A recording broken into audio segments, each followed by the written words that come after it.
नमस्कार दोस्तों, स्वागत है आपका आज की नई कहानी में। ज्योति ने जहाज की खिड़की से बाहर देखा तो नीचे भारत की जमीन दिखने लगी। उसकी आंखों में खुशी के आंसू आ गए। कई साल पहले वो इसी जमीन से लंदन गई थी। उस वक्त उसके पिताजी ने अपनी थोड़ी सी खेती की जमीन बेच दी थी। माँ ने अपने सारे गहने बेच दिए थे और गांव वालों ने भी चंदा इकट्ठा करके उसकी मदद की थी। ज्योति ने जाते समय सबसे एक ही वादा किया था कि वो वकील बनकर वापस आएगी और सबका नाम रोशन करेगी। कई साल की मेहनत के बाद उसने अपनी पढ़ाई पूरी कर ली थी, लेकिन उसने किसी को ये खबर नहीं दी थी। वो चाहती थी कि अचानक घर पहुंचकर माता पिता को सबसे बड़ा तोहफा दूं। जहाज से उतरने के बाद उसने अपना सामान लिया और शहर से गांव जाने वाली बस में बैठ गई। रास्ते भर वो अपना बचपन याद करती रही। कभी उसे वो स्कूल याद आता जहां वो मिट्टी के फर्श पर बैठकर पढ़ती थी। कभी वो दिन याद आते जब उसके पिताजी खेतों में मेहनत करके शाम को उसके लिए किताबें खरीद कर लाते थे। पिताजी हमेशा कहते थे, मेरी बेटी एक दिन इंसाफ की आवाज़ बनेगी, वो जालिमों के सामने कभी सर नहीं झुकाएगी। ज्योति ये बातें याद करके मुस्कुरा देती। गांव के पास पहुंचते ही उसे अजीब सा शोर सुनाई दिया। उसने ड्राइवर से बस रोकने को कहा। दूर मैदान में बहुत सारे लोग जमा थे। औरतें रो रही थी, बच्चे एक दूसरे से लिपटे खड़े थे और आदमी चुपचाप जमीन की तरफ देख रहे थे। ज्योति को कुछ समझ नहीं आया। वो जल्दी से सामान छोड़कर भीड़ की तरफ भागी। जैसे ही वो पास पहुंची उसके कदम रुक गए। उसकी सांस अटक गई और आंखें हैरानी से बड़ी हो गई। उसने देखा कि एक बड़े पीपल के पेड़ से एक आदमी को उल्टा लटकाया गया था और उसके कपड़े मिट्टी से सने थे। चेहरा जख्मी था और शरीर पर मार के निशान थे। कुछ गुंडे टाइप लोग हाथों में डंडे लिए खड़े थे और सामने गांव का जमींदार ठाकुर रणवीर सिंह कुर्सी पर बैठा सब देखकर हंस रहा था। ज्योति ने ध्यान से देखा तो उसके शरीर में जान ही नहीं रही। वो आदमी उसके अपने पिताजी राम प्रसाद थे। ज्योति के मुंह से जोर से पापा की आवाज़ निकली, लेकिन शोर में किसी ने नहीं सुना। वो लोगों को धकेलती हुई आगे बढ़ी तो एक बूढ़ी अम्मा ने उसे पहचान लिया और रोते हुए बोली, बेटी इधर मत जा, वो लोग बहुत जालिम हैं। ज्योति ने कांपती आवाज़ में पूछा, मेरे पापा के साथ ये क्या हो रहा है? बूढ़ी अम्मा की आंखों से आंसू बहने लगे। उसने बताया, बेटा ठाकुर कई महीनों से तेरे पापा से उनकी ज़मीन के नकली कागज़ों पर अंगूठा लगवाना चाहता था, लेकिन उन्होंने मना कर दिया। आज सुबह वो अपने आदमियों के साथ आया और सबके सामने उन्हें पकड़कर यहाँ ले आया ताकि कोई उसके खिलाफ बोलने की हिम्मत ना करे। ज्योति का पूरा शरीर गुस्से से कांपने लगा। वो सीधी ठाकुर की तरफ बढ़ी, लेकिन 2 कदम चलते ही एक आदमी ने रास्ता रोक लिया और गुस्से से बोला, औरतें यहाँ नहीं आ सकती, वापस जाओ। ज्योति ने उसे गुस्से से देखा पर खुद को रोका। वो जानती थी कि अभी उसकी असली पहचान किसी को पता नहीं है। जल्दी की तो पापा को और नुकसान हो जाएगा। वो चुपचाप एक तरफ खड़ी होकर सब देखने लगी। ठाकुर जोर से चिल्ला रहा था, आज अगर किसी ने मेरी बात नहीं मानी तो उसका अंजाम भी यही होगा। ये ज़मीनें अब मेरी हैं। जो मेरे सामने सर नहीं झुकाएगा वो जिंदा नहीं बचेगा। पूरा गांव चुप खड़ा था, किसी में बोलने की हिम्मत नहीं थी। तभी ज्योति की माँ भीड़ चीरती हुई आई। उनके बाल बिखरे थे, चेहरे पर आंसू थे। वो ठाकुर के पैरों में गिरकर बोली, भगवान के लिए मेरे पति को छोड़ दो, उन्होंने तुम्हारा क्या बिगाड़ा है? ठाकुर ने नफरत से उन्हें धक्का दे दिया।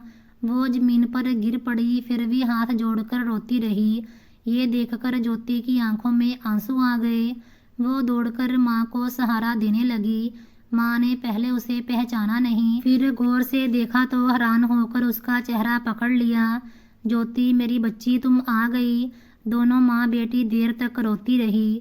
राम प्रसाद ने उल्टे लटके हुए ही बेटी को देखा तो उनकी आंखों में खुशी और डर दोनों आ गए।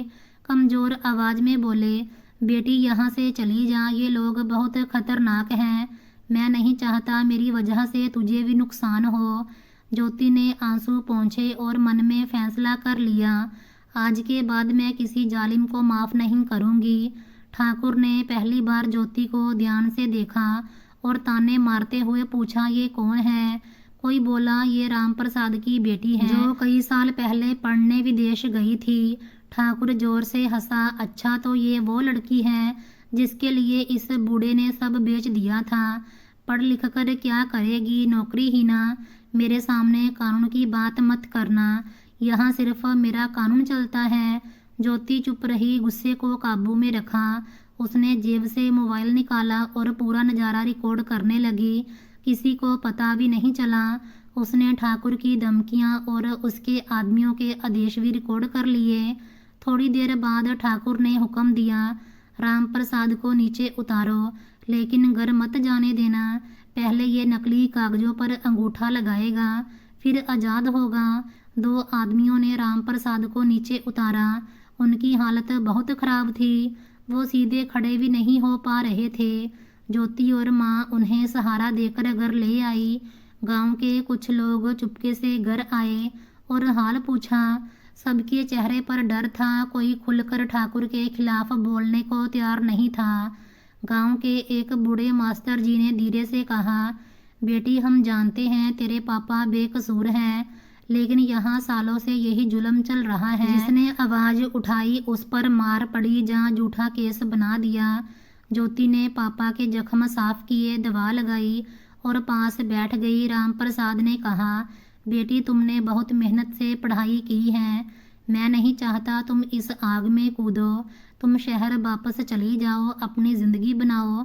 ज्योति ने उनका हाथ पकड़ा और बोली, पापा आपने मुझे हमेशा सच के लिए लड़ना सिखाया था। अगर आज मैं चुप रही तो मेरी सारी पढ़ाई बेकार हो जाएगी। आपने मुझे वकील बनाया है। अब वक्त आ गया है कि आपकी बेटी अपने ज्ञान को इंसाफ के लिए इस्तेमाल करे। राम प्रसाद ने हैरानी से पूछा, क्या तुम सच में वकील बन गई हो? ज्योति ने पहली बार मुस्कुराकर बैग से अपनी डिग्री का सर्टिफिकेट निकाला और पापा के हाथ में रख दिया। राम प्रसाद की आंखों से आंसू बहने लगे। उन्होंने कांपते हाथों से सर्टिफिकेट सीने से लगा लिया। उसी समय बाहर गाड़ी रुकने की आवाज़ आई। कुछ आदमियों की सख्त आवाज़ें सुनाई दी। ठाकुर ने फिर से आदमी भेज दिए थे। बाहर इंजन की आवाज़ और दरवाजे पर राम प्रसाद बाहर आओ की चीखें थी। ज्योति ने खिड़की से देखा तो ठाकुर के आदमियों के साथ एक सिपाही भी था। मतलब ठाकुर पुलिस को भी अपने साथ मिलाकर रखता है। राम प्रसाद घबराकर बोले, बेटी मैं इन लोगों को जानता हूँ, अगर मैं बाहर नहीं गया तो ये घर में घुस आएंगे और तुम्हारी माँ को भी नहीं छोड़ेंगे। ज्योति कुछ देर चुप रही, फिर दरवाज़ा खोलकर खुद बाहर निकल आई। एक आदमी बोला, ठाकुर तुम्हारे बाप को हवेली बुला रहा है। ज्योति ने शांति से पूछा, किस कानून के तहत एक नागरिक को ऐसे ज़बरदस्ती बुलाया जा रहा है? आदमी हंसकर बोला, यहाँ कानून किताबों में नहीं, ठाकुर के हाथ में होता है। ज्योति ने रिकॉर्डिंग जारी रखी और बोली, ठीक है पापा आएंगे, लेकिन मैं भी साथ जाऊंगी। कुछ देर बाद सब हवेली पहुँचे। आंगन में दर्जनों लोग खड़े थे। ठाकुर बड़ी कुर्सी पर बैठा था, सामने मेज पर कागज रखे थे। जैसे ही राम प्रसाद अंदर आए, ठाकुर हंसकर बोला, आखिर बूढ़ा मेरे सामने आ गया। उसने कागज फेंकते हुए कहा, अंगूठा लगा दो और जान बचा लो। राम प्रसाद ने कागज देखा और बोले, मैं झूठ पर अंगूठा नहीं लगाऊंगा। ठाकुर गुस्से से खड़ा हुआ और आदमियों को इशारा किया। उसी पल ज्योति ने ऊंची आवाज़ में कहा, 1 मिनट। सबकी नज़रें उस पर टिक गई। ठाकुर ताने से बोला, अब तू क्या करेगी? ज्योति ने बैग खोला और कुछ कागज मेज पर रख दिए। ये मेरे पापा की ज़मीन के असली कागज हैं, जो सरकारी रिकॉर्ड से निकाले हैं। इसमें साफ लिखा है ये ज़मीन राम प्रसाद की है। ठाकुर का रंग उड़ गया, पर संभल कर बोला, मुझे इन कागज़ों से फ़र्क नहीं पड़ता। ज्योति बोली, फ़र्क पड़ेगा, क्योंकि इन कागज़ों की कॉपी अब सिर्फ मेरे पास नहीं है। मतलब? ठाकुर चौंका। मतलब ये कि तुम्हारे सारे गुनाहों के सबूत जिले के बड़े अधिकारियों तक पहुंच चुके हैं और अगर आज मेरे परिवार को कुछ हुआ तो तुम सीधा जेल जाओगे। ठाकुर हंसने लगा। तुम शहर से पढ़कर आई हो, इसीलिए लगता है सब किताबों से चलता है। यहाँ मेरे खिलाफ कोई गवाही नहीं देगा। तभी भीड़ में से एक बूढ़े मास्टर जी आगे आए। मैं गवाही दूंगा। सब हैरान रह गए। फिर एक आदमी आया, फिर एक औरत, फिर एक लड़का बोला मेरी ज़मीन भी ऐसे ही छीनी थी। कुछ ही मिनट में कई लोग आगे आ गए। सालों का डर टूट रहा था। ठाकुर पहली बार घबराया। उसी समय हवेली के बाहर गाड़ियों की आवाज़ आई। कुछ पुलिस अफसर और जिले के बड़े अधिकारी अंदर आए। अफसर ने सख्ती से कहा तुम्हारे खिलाफ गैर कानूनी कैद, मारपीट, ज़मीन पर कब्जे और धमकी की शिकायत मिली है।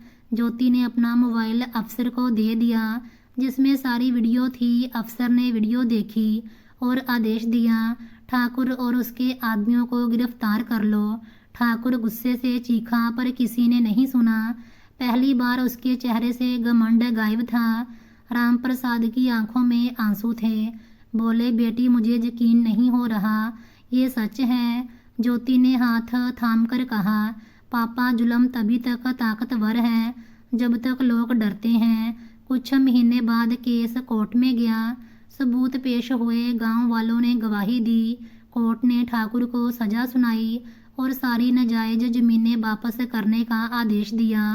फैसले वाले दिन पूरा गांव कोर्ट के बाहर था। जब राम प्रसाद बाहर निकले तो लोगों ने बधाई दी। कई बूढ़े किसान गले लगकर रोए क्योंकि सालों बाद इंसाफ मिला था। उसी शाम गांव में बड़ा जश्न हुआ। सबने ज्योति का स्वागत किया। राम प्रसाद ने सबके सामने कहा जब मैंने बेटी को पढ़ाने के लिए जमीन बेची थी तो लोग कहते थे सब बर्बाद हो जाएगा।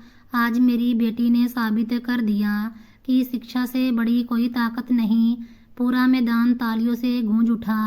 माँ चुपचाप बेटी को देख रही थी। आंखों में खुशी के आंसू थे। जिस बेटी को उन्होंने उम्मीद के साथ विदेश भेजा था वो आज सिर्फ डिग्री लेकर नहीं बल्कि अपने पिता की इज्जत और पूरे गांव का हक वापस लेकर लौटी थी। सो दोस्तों, बेटी बचाओ के साथ बेटी पढ़ाओ भी, क्योंकि पढ़ी हुई बेटी कभी किसी की मोहताज नहीं बनती। बेटी की शिक्षा पर खर्चा नहीं, ये निवेश है जो ब्याज के साथ लौटता है। अगर कहानी अच्छी लगी हो तो वीडियो को लाइक और चैनल को सब्सक्राइब कर दें। और आपकी इसके बारे में क्या राय है कमेंट में ज़रूर बताएं। धन्यवाद।